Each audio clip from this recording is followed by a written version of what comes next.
Hello friends, welcome back to my channel Physics Passion once again. Today I am going to discuss about the dimensions. So as you know that a physical quantity can be a fundamental quantity like mass, length and time. It can be a derived quantity which is derived from these fundamental quantities mass, length and time. Corresponding their units are. Now what is dimension? The part to which the fundamental units of mass, length and time are raised to express the derived unit of a physical quantity. Those parts are called dimensions. For example, if I take area, area is nothing but length into breadth.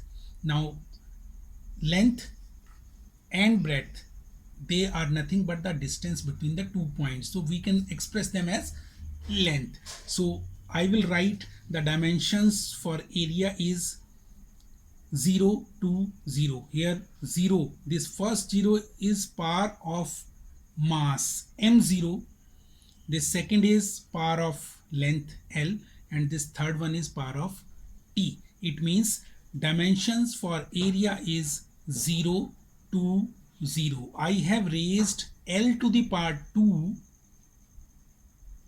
this 2, and the dimension for area becomes 0 to 0. L2 here is expressing the area, length into breadth. Fine. Now next we write dimension formula. It's again very simple.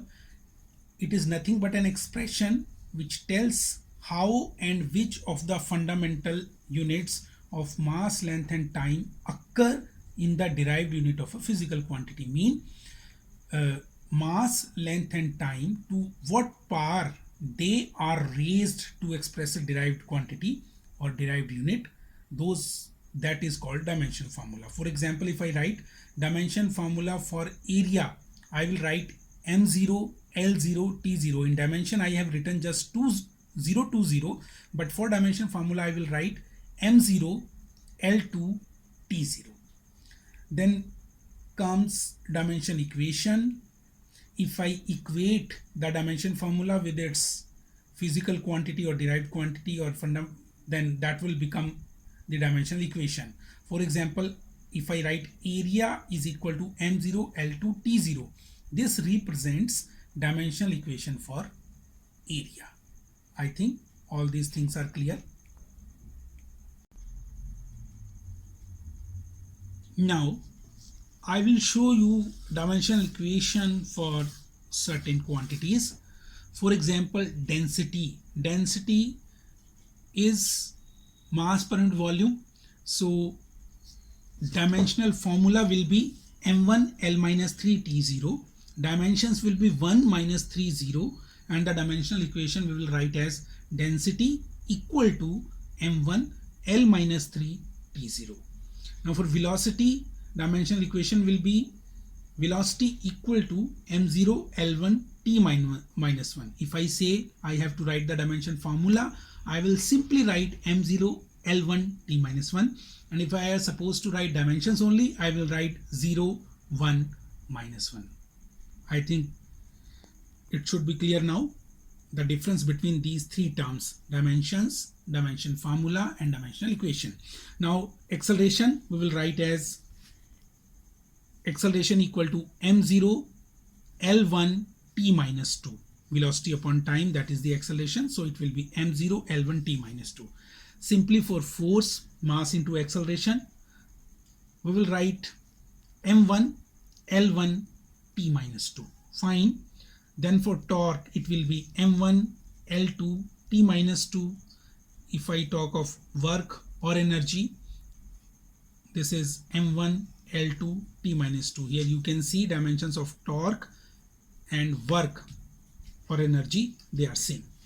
Then we write for power, work upon time, that will be m1 l2 t minus 3. If I talk of pressure or stress, the dimensions will be 1 minus 1 minus 2. For strain we will write m0 l0 t0. Strain is a dimensionless quantity. Next is surface tension. This is M1 L0 T minus 2. And if I take angle, then angle is arc upon radius. So dimensions will be M0 L0 T0. You can again note that angle is a dimensionless quantity. And at the last, I would like to discuss if a quantity is unitless, it will also be dimensionless. Mean, if a quantity doesn't have any unit, it will not have dimensions at all. But on the other side, if a quantity is dimensionless, it may have units. Mean, in spite of no dimensions, a quantity can have its units. For example, angle.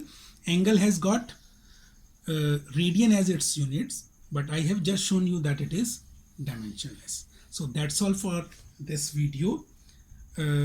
I hope you will have some idea about dimensions from this video. It will help you a little bit, and I will come up with some other topic in the forthcoming videos. Thank you very much.